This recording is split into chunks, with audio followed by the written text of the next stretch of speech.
Sebuah operasi serangan cepat Rusia berhasil menghancurkan satu pos kuat milik tentara Ukraina dan dua unit ATV yang ditemukan tanpa pengawasan. Kejadian ini terekam selama misi pengintaian oleh pasukan Rusia di zona pertempuran aktif. Selama patroli udara, tim pengintai mengidentifikasi dua unit kendaraan ATV milik angkatan bersenjata Ukraina yang ditinggalkan di area terbuka tanpa penjagaan memadai. Objek semacam ini dinilai sebagai potensi ancaman logistik dan operasional sehingga menjadi prioritas untuk dihancurkan. Serangan presisi pun dilancarkan yang sukses melumpuhkan kedua kendaraan tersebut. Tidak lama berselang, sebuah pos kuat militer Ukraina juga terdeteksi. Fasilitas ini kemudian menjadi target serangan langsung. Akibat serangan tersebut, pos itu mengalami kehancuran total.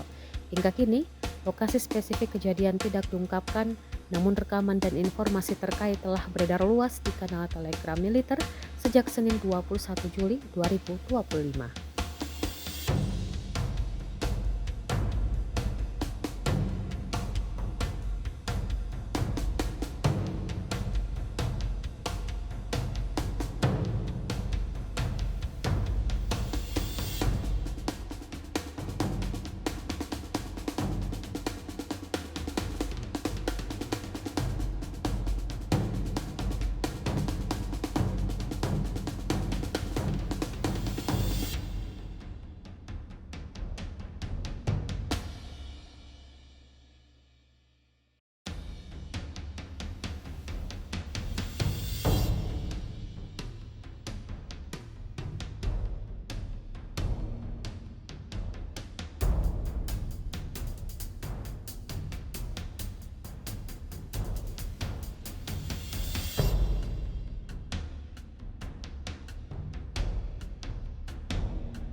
Download Tribun X sekarang, menghadirkan lokal menjadi Indonesia.